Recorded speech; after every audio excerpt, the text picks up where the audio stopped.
He watched a human rip an apex predator into chunks like nothing. The jungle's night was alive with whispers, alien insects chittering the canopy, the distant rumble of something big moving through the undergrowth, and the slow, careful breathing of Captain Rhys Morgan. Vartach, a lieutenant of the Drakari Scout Corps, crouched beside him in the brush, her tail twitching. Her people were apex hunters in their own right, built for stealth and precision, but even she was uneasy tonight. Somewhere out there, the Zamor prowled, a creature so feared in the galaxy that most predators gave it a wide berth. "You're quiet," Rhys murmured without looking at her. Vartach's four golden eyes narrowed. "I am listening for the sound of your death." He smirked, always the optimist. The Zamor's roar split the night, a bone-shaking bellow that rolled through the jungle like thunder. Vartach's instinct screamed at her to retreat. The beast was close enough to smell the metallic tang of its breath. Before she could react, the creature burst through the foliage. It was massive, easily twice her height, plated in jagged bone armor, with four-clawed limbs and a tail tipped with scythe-like blade. Its mouth opened to reveal rows of teeth meant for crushing through exoskeleton and armor alike. Vartach raised her plasma rifle, but Rhys didn't wait. He stepped forward, unarmed. She thought he'd lost his mind, until she saw the way his muscles tensed, like a predator coiling before the strike. The Zamor lunged, tail swinging for his head, but Rhys ducked under it with speed that blurred. His hand shot up, grabbing the beast's lower jaw. Vartach froze, disbelief clawing at her thoughts. That was suicide. The Zamor could crush a shuttle hull. Something cracked. Rhys wrenched the jaw sideways with sickening snap. The predator screamed, thrashing violently, but he was already inside its guard. He drove a fist into its throat, then another into the base of its neck. Bone shattered under his blows. The Zamor lashed out with a claw, catching him across the side. Blood sprayed, but Rhys barely flinched.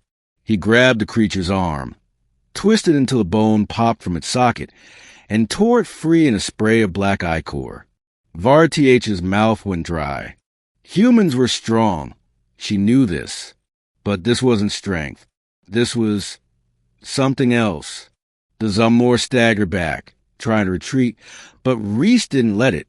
He tackled the monster to the ground, straddled its chest, and began tearing. His hands dug into armor plates, ripping them away as though they were paper. He plunged his fingers into muscle, pulling, twisting. Chunks of the apex predator scattered into the dirt. Its roars turned to wet gurgles, then silence. The jungle itself seemed to stop, as though even the smallest creatures were stunned. Vartach realized she hadn't moved. Her rifle hung limply at her side. She wasn't sure whether to thank him or run from him. Rhys stood, covered in black gore, his chest heaving. He spat to the side and looked at her like nothing unusual had happened. "You're welcome," he said simply. Vartach found her voice. "You ripped apart a Zamor with your hands." He shrugged. "It tried to eat us. Bad career choice." She stepped forward slowly, eyes darting over the predator's ruined corpse. "That thing is the deadliest hunter on this world. My people require squads armed with heavy weapons to take down one. Guess I'm a squad, then." It wasn't bravado. His tone was casual, almost bored. Vartach tilted her head. "What are you, a human?" She let out a low, humorless laugh. "No, I've fought beside humans. They bleed, they tire, they break. You are something else." Rhys didn't answer. Instead, he started pulling usable material from the carcass, cutting long strips of sinew with a knife he'd pulled from his belt. His movements were efficient, practiced. Finally, she asked a question gnawing at her. Was that training or instinct? He glanced at her. Both. The way he said it made her skin prickle. They moved on through the jungle, the smell of blood trailing behind them. But Var TH kept glancing at him, replaying what she'd seen. She'd expected humans to be clever, adaptable, maybe even dangerous in numbers. But this was a predator wearing a human skin. And as much as it unsettled her, she couldn't shake the thought that she was glad he was on her side. That night, when they made camp, she found herself staring at the fire, then at him. "You know," she said, "there's a Drakari saying, do not stand between an apex predator and its prey."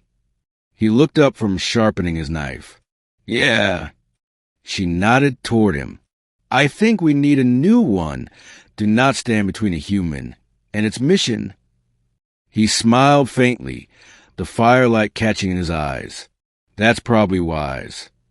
And for the first time in her life, Var TH wondered if the Zamor was really the most dangerous thing in this jungle after all.